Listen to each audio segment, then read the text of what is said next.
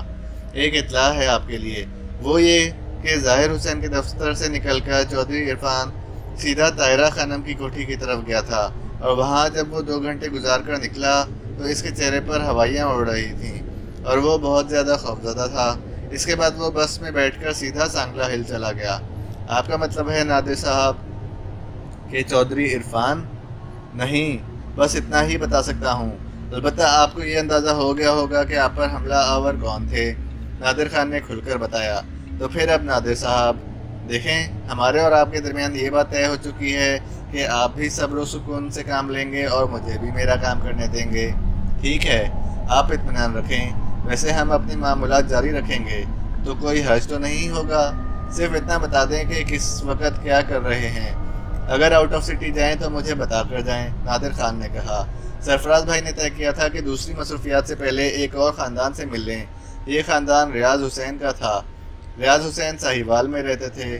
ماما سے پوچھا کہ وہ ہمارے ساتھ چلیں گی تو انہوں نے کہا کیوں نہیں، اللہ مالک ہے، جب تم جاؤ گے تو میں تمہارے ساتھ ہی جاؤں گی۔ آخرکار ہم لوگوں نے ساہیوال جانے کا فیصلہ کر لیا۔ ادھر گاڑی کا انتظام بھی ہو رہا تھا اور یہ گاڑی بھی ظاہر حسین کے ذریعے ہی ہمارے پاس پہنچی۔ ہم نے کیسر خان کو ساہیوال جانے کے لیے تیار کر لیا۔ نادر خان سے چونکہ پوری طرح تعاون چل رہا تھا اور ہمیں اندازہ تھا کہ وہ ہم سے بہت مخلص ہے، اس کی خواہش کے مطابق ہم نے اسے ساہیوال جانے کے بارے میں فون پر اطلاع دی تو اس نے جلدی سے کہا کب نکل رہے ہیں آپ؟ اپنی گاڑی سے ہی جائیں گے؟ کیا گاڑی کا بندوبست ہو چکا ہے؟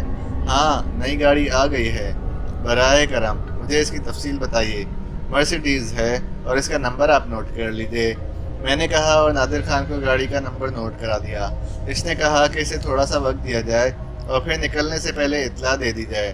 کیا تم پولیس گارڈ ہمارے ساتھ بھیجو گے نادر خان؟ نہیں، بس میرے علم میں ہونا چاہیے اور کوئی خاص بات نہیں ہے، نادر خان نے سرسری انداز میں کہا۔ بہرحال نکلنے سے پہلے ہم نے نادر خان کو اطلاع دے دی تھی اور اس کے بعد پنجابی شادابیاں ایک بار پھر ہماری نگاہوں کے سامنے تھیں۔ اس میں کوئی شک نہیں کہ یہاں کے راستے بہت حسین ہوا کرتے تھے، حالانکہ ہمارے ساتھ جو کارروائی ہوئی تھی وہ بڑی خوفزدہ کر دینے والی تھی، لیکن اس وقت سفر بڑی ہمت کے ساتھ کیا جا رہا تھا۔ سرفراز بھائی بہت زیادہ پرجوش تھے، انہوں نے شاید اسلحے وغیرہ کا بندوبست بھی کیا تھا، لیکن ساہیوال تک کا سفر بہت خوشگوار رہا اور کوئی ایسی بات نہ ہوئی جو کسی کے تردد یا الجھن کا باعث ہوتی۔ پتہ ہم نے اچھی طرح سمجھ لیا تھا، کیسر خان اس مسئلے میں واقعی بڑا حیرت انگیز آدمی تھا۔ ایسا لگتا تھا جیسے اسے ان علاقوں کے چپے چپے کے بارے میں معلوم ہو، بس ایک آدھ جگہ معلومات حاصل کرنا پڑی تھی۔ اس کے بعد اس نے ہمیں ایک ایسی جگہ لا کھڑا کیا جو ایک غربت زدہ بستی کہلائی جا سکتی تھی، لیکن بہرحال مرسیڈیز اس کے گھر کے دروازے تک پہنچ گئی تھی جو کچا پکا بنا ہوا تھا۔ مکان نمبر البتہ صاف لکھا ہوا تھا، اس لیے کوئی پریشانی نہیں ہوئی۔ ماما اور دانیہ بھی کار سے اتر آئیں اور ہم لوگ اس رد زدہ مکان کے دروازے پر پہنچ گئے۔ بیل بچائی، جس خاتون نے دروازہ کھولا انہیں دیکھ کر ہی آنکھیں روشن ہو گئیں۔ عمر رسیدہ خاتون تھیں، لیکن اس قدر دلکش کہ بڑھاپے میں کسی کے اتنے دلکش ہونے پر یقین نہیں کیا جا سکتا تھا۔ لمبے لمبے بال، انتہائی دلکش نقوش، اور ان نقوش میں تقریباً 80% دادی اماں کی جھلک ملتی تھی۔ انہوں نے بڑی حیرانی سے ہم لوگوں کو دیکھا تھا، پھر ان کی نگاہ سلور گرے رنگ کی حسین مرسیڈیز پر بھی پڑی۔ وہ خاصی نروس ہو گئی تھیں۔ آئیے، فرمائیے، کس سے ملنا ہے آپ کو؟ معافی چاہتی ہوں، یہ سوال اس لیے کیا ہے کہ آپ جیسے لوگوں کا اس گھر سے تعلق ہو نہیں سکتا۔ آئیے پلیز، محسوس نہ کریں میری بکواس کو۔ آئیے۔ ہم چاروں اندر داخل ہو گئے تو انہوں نے دروازہ بند کیا۔ بڑا سا کچا صحن تھا، مکان اندر سے کافی وسیع تھا۔ سامنے ہی ایک برآمدہ نظر آ رہا تھا جس میں سرکنڈوں کے مونڈھے پڑے ہوئے تھے۔ 3-4 دروازے تھے جو کافی گسیدہ تھے۔ وہ ہمیں لے کر اندر پہنچیں۔ اسی وقت ایک اور خاتون باہر نکلی اور انہیں دیکھ کر مزید حیرت ہوئی۔ یہ بھی اچھی خاصی عمر کی خاتون تھیں، لیکن گدڑی میں لال کا محاورہ ایسے ہی کسی گھرانے کے لیے ایجاد کیا گیا تھا۔ یہ خاتون بھی بے حد حسین اور دلکش تھیں۔ سادہ اور سفید لباس، سیدھی مانگ، پورے چہرے پر پاکیزگی کا راج تھا۔ انہوں نے بھی حیران نگاہوں سے ہمیں دیکھا۔ میں، سرفراز بھائی، ماما اور دانیہ اطمینان سے مونڈوں پر بیٹھ گئے۔ دونوں خواتین خاصی الجھی ہوئی نظر آ رہی تھیں۔ ماما نے مسکرا کر کہا، تعارف کے بغیر ہی اگر ہم لوگ مل لیں تو کوئی حرج نہیں، کیونکہ یہی ہوتا ہے۔